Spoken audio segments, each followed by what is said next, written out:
You're still watching the Eastern Business Report right here on the Afia Business Morning. I am Marvelous Apuamaga. Anambra has just re-elected Professor Charles Chukwuma for a second term.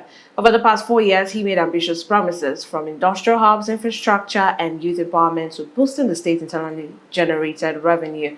Today, we'll take a close look at what he actually delivered, the gaps in his four-term agenda, and what businesses and investors can realistically expect from the next 4 years. Joining me now to talk about this in the studio is Mr. Chukwuma Okenwa. He is the Executive Director of Lead Network Africa. You're welcome on the program, Mr. Yeah, thank you so much. Thank How you. are you doing today? I'm good. You were here on Saturday. Are you well rested? Yeah, sure. Yeah, I mean it's normal, right? Like back to back all the time. I see. Yeah. You're welcome on the program. Yeah, thank you so much. So Governor Charles Soludo has just been re-elected after completing his first term. How would you describe Soludo's first term overall? First, let me start by congratulating him on his re-election bid. But would say that I, for one, personally, when his first term started, had lots of expectation. So perhaps my assessment would be largely based on to what extent did I see him match that expectation, being that as a professor of economics and one-time governor of Central Bank, who is also very vocal and in a largely, densely and toughly contested election, emerged as the winner.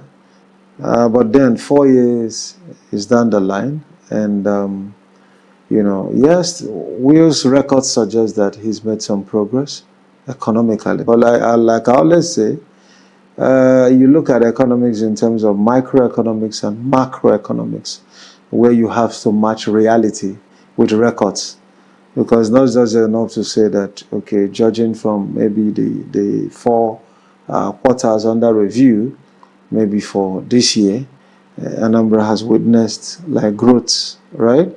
Those numbers should be able to translate to reality. So, you know, it begs to ask if like in the Anambra feels their lives is better, perhaps more enhanced than what it was, you know, what it were before Soludo came on board. And I think based on the few, having had the opportunity of visiting that state, you know, twice within the past 2 weeks, I would say there is this, to a very great extent, dissatisfaction, you know, on a good number of politically aware people we discuss with. But of course, the challenge is if you are getting dissatisfied, you understand, especially like ahead of an election period, was like the alternative. What were other parties actually presenting? You know, someone to rival a very vocal professor. And that is why, like, with what happened, someone like me was not really surprised with the outcome. It was reasonably expected.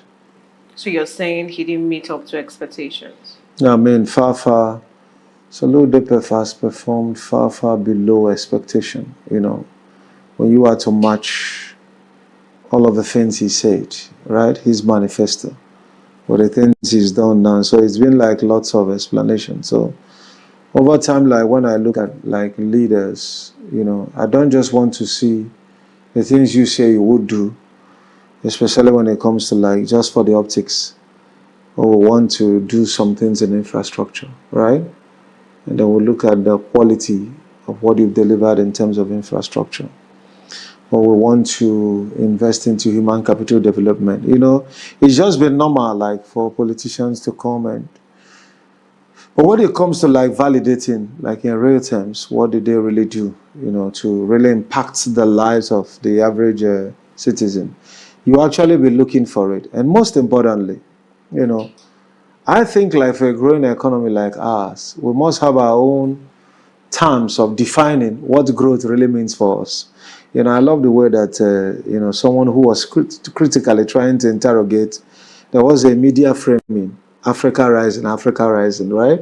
And then somebody asked and said, what does Africa rising actually mean, right? You know, when we say Africa is rising, looking at both in terms of the number match that with the number of like China when the same narrative was used. You look at the metrics, is 18% growth, and then look at the volume that translates to. Africa rising, a whole 54 countries. What volume does it translate to if they are collectively growing? And then to what percentage, right? And then to what extent also can we say that those monies or those growths is directly linked to Africa and directly of benefit to Africa? So when you look at it, you now find out that beyond all those narratives, it's just like some reforms that a government could bring, like in the instance of the current administration.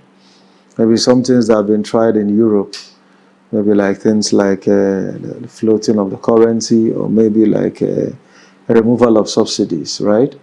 You try that in other climes. You don't look at your reality, and that is where macroeconomics will always be stronger, right? Than just looking at things in paper and saying, okay, you know what, we see there's a disconnect here. You need to look at the macroeconomic indices, right, of improvement, which would include unemployment, right, which can include inflation. And then the two of them is what economists call a misery index. Like if you want to check if people are more miserable or happier, then you want to look at inflation and just oppose that with unemployment rate. All right, Mr. Okenwa, talking about records. In his first term, the governor built over 739-kilometer routes, according to What's Online records, with about 420-kilometer commissioned, hired over 8,000 teachers, made public schools free, and saw an 18.7% rise in enrollment.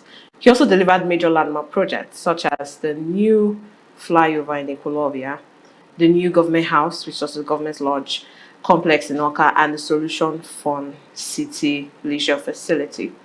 Would you say these are indeed major projects in Anambra State? Okay, so let's take it one after the other. I think the first project you mentioned is what? 739-kilometer of roads with about 420-kilometer commissioned. Over 8,000 teachers were also employed. Okay, well, I would say that that's a great achievement, right? If actually the number that is being read out, it's a true reflection. I've been an internal player within the political terrain, and sometimes think whatever number that comes from politicians should also be interrogated, because what does it really take to claim numbers? Just put it out there, and then who will verify, right?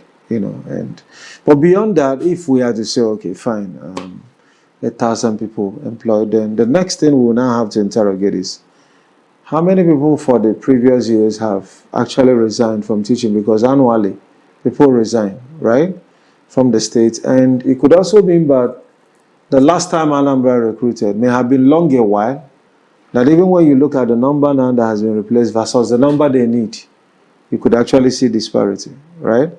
I've served in a board before that was in charge of close to 300 public secondary schools, where I served as a permanent member. So I understand those internal workings, that just recruiting now doesn't mean we should start all clapping. You may have just been feeling like a lacuna. But what I'll be looking at in terms of what the governor does in terms of employment, right, would actually be what platforms have you created for startups to emerge, SMEs, right? In terms of, okay, young persons have business ideas, can they be able to access some kind of soft loans at a single digits? Are there enabling environment like co-working spaces that could serve as set out offices, right? That's to me what I call real-time empowerment. As for replacement of civil service, in many cases, I tell you, that lacuna has been there, right? Thanks also to the current administration in Enugu State that also try to fill up that long existing gap. But it's always been there, sometimes in a particular sector, no recruitment for years. And then where the budget actually goes in is not what I'm here to interrogate. But whatever be the case, when they replace that, it doesn't require extra clapping. Because I tell you, when those persons leave out and the gap is there, then not filling the gap is also doing disservice to the system. So you mentioned earlier, Dr. Okenwa, that when you went to Anambra weeks ago, the atmosphere was, a bit down.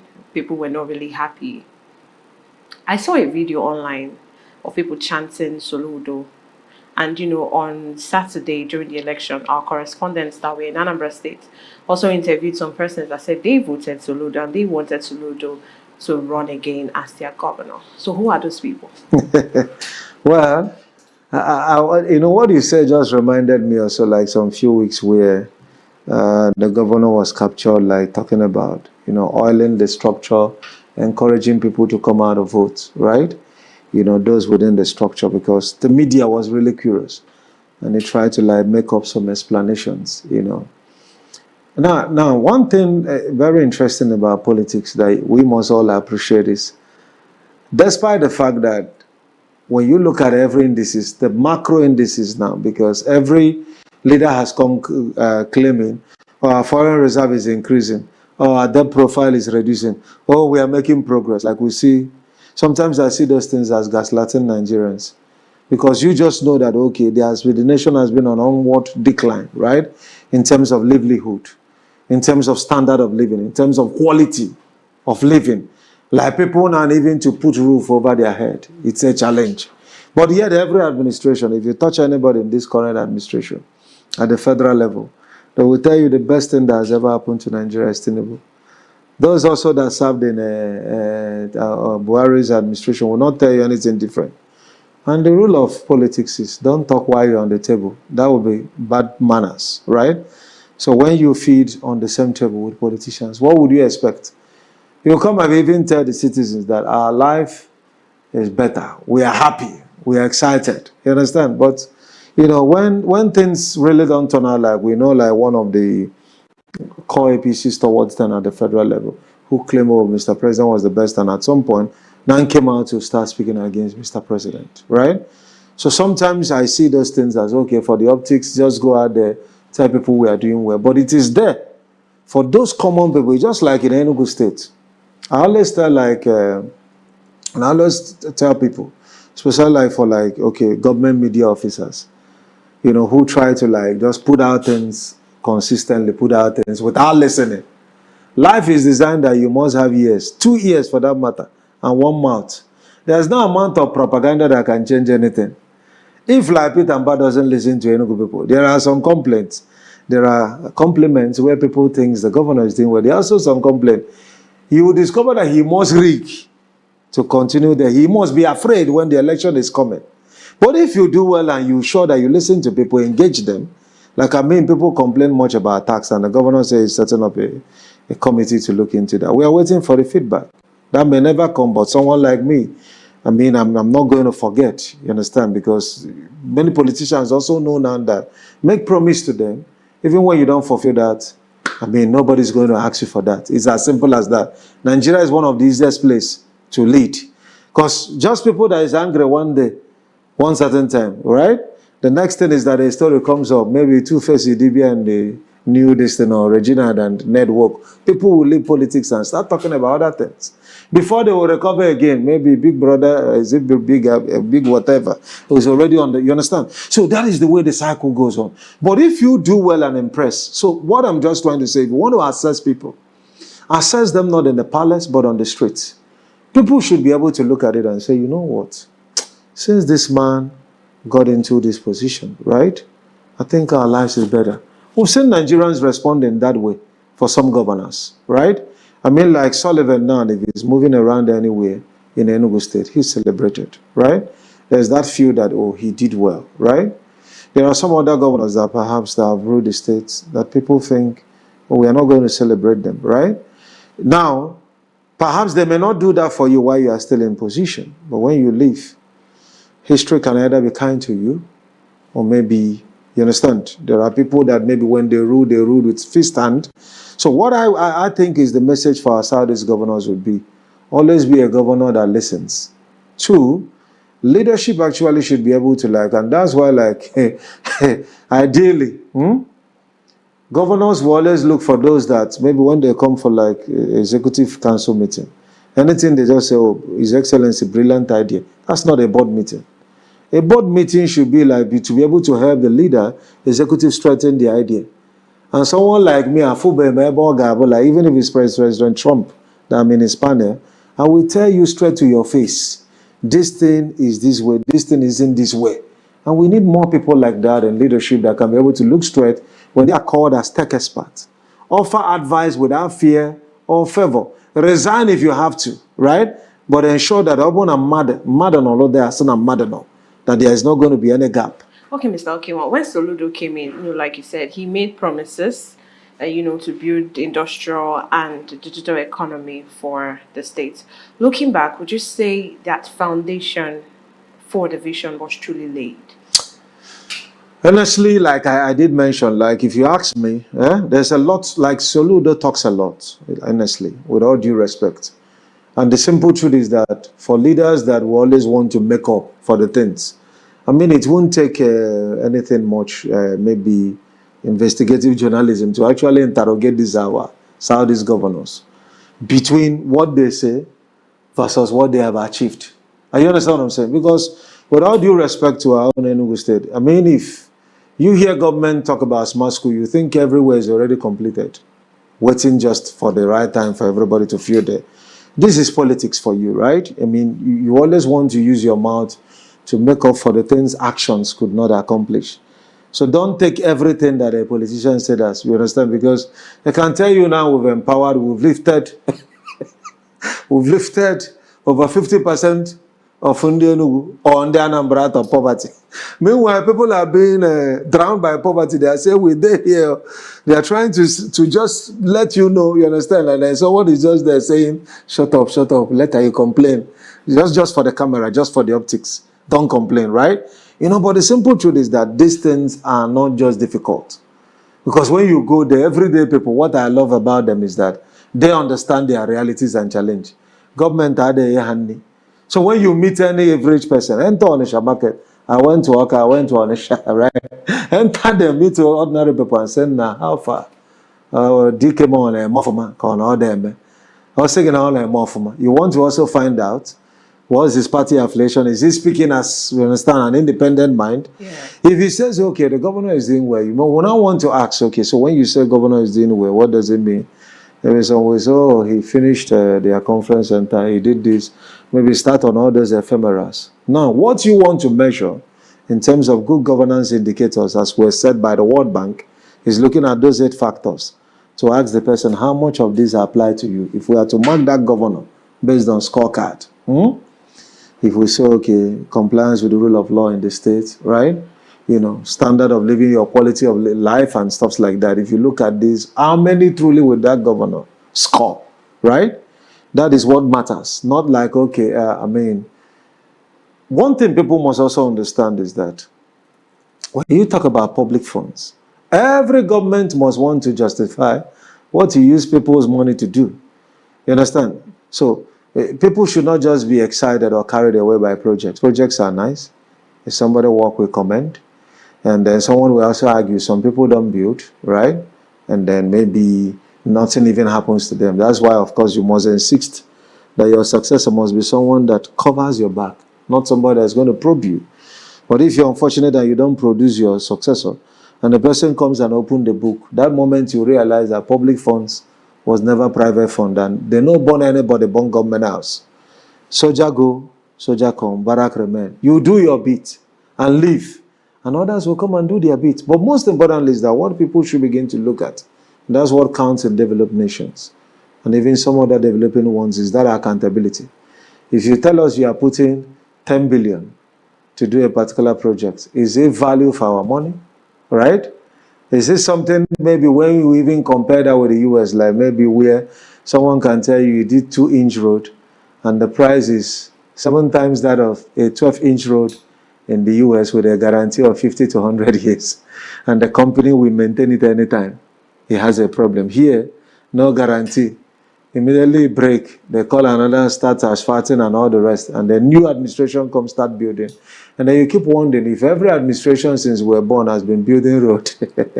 You understand? What will others do? So road has actually now become like a basis of assessing capacity, governance, and continuity, whatever be the case. All right, Mr. Okenwa, now that Soludo has been re-elected, which means he begins his second term, his manifesto talks about smart cities. You mentioned smart cities earlier, and export-oriented industrial hubs.